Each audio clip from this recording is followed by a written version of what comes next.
Let me get straight to the point, yeah? Big school was not what I was expecting. I figured it was just gonna be like, a big school. Sort of like my old school, but, well, bigger.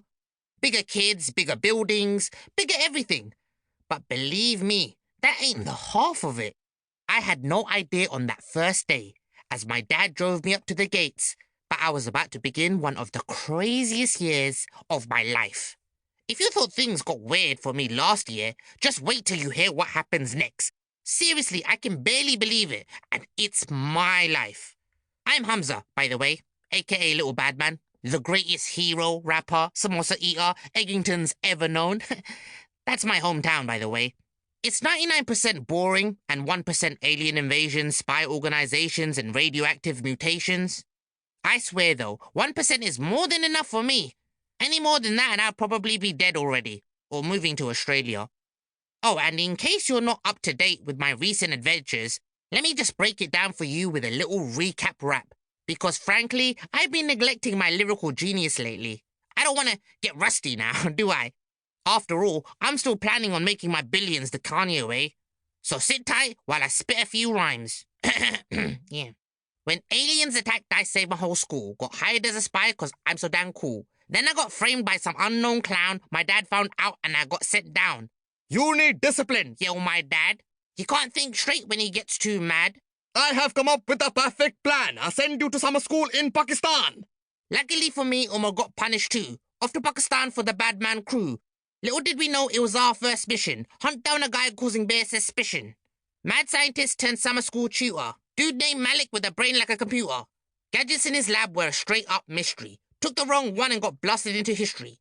Turns out time travel ain't much fun. Stuck in the past and we're still on the run. Need to get home and sound the alarm before Mr. Malik does serious harm. Needless to say, we outwitted the fool. Thought he was smart, so we took him to school. Now he's in handcuffs and we're still free. And that's how life's been for Umar and me.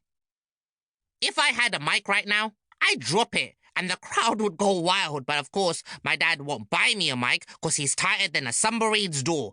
I swear, you've never met a man so cheap. He can get 6 cups of tea out of a single tea bag. When he's done using a plaster, he peels it off and puts it back in the box for later.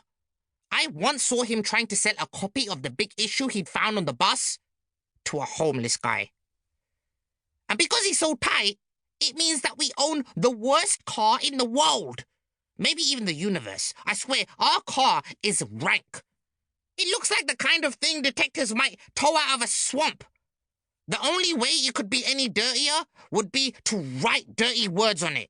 Which of course people quite often do. Usually my best friend Umar. Stupid Umar. All of which is why I didn't want my dad dropping me off at the front gate that morning. Other kids might see in it. I didn't want to be known as the kid whose dad drove a skip on wheels. Back at primary school, I'd spent years building my street cred, working on my rep. I was king around there. But here, at this new school, I was a nobody. And now, thanks to my dad, I was about to become the biggest joke in the place. Which is where my story begins, sitting beside Britain's most unhinged parent in a car made of garbage heading to my new school. What could go wrong? Please, Abuji, I begged, as we drove towards the gates. Just drop me here, or better still, 6 blocks away. I'll walk in by myself. Absolutely not, yelled my dad. I am making certain, with my own eyes, that you go through those gates. Where else am I gonna go? There's nothing to do around here. I don't even have a bike to escape on. Nonsense! I buy you top quality bicycle. That ain't a bike. That's a tricycle. I've had it since I was 3. Very good tricycle. Made in Pakistan. Oh, man.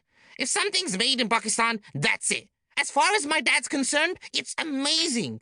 Seriously, it could be on fire, and my dad would still swear blind it was the best sofa/carpet/goat ever created, as long as it had come from Pakistan. Don't get me wrong, I love Pakistan too. The food, the people, the culture, especially after spending my last summer holiday there. But it doesn't mean everything Pakistani is amazing. My dad, for instance, he's Pakistani, and he's got more screws loose than his car. I could already see kids looking at us pointing.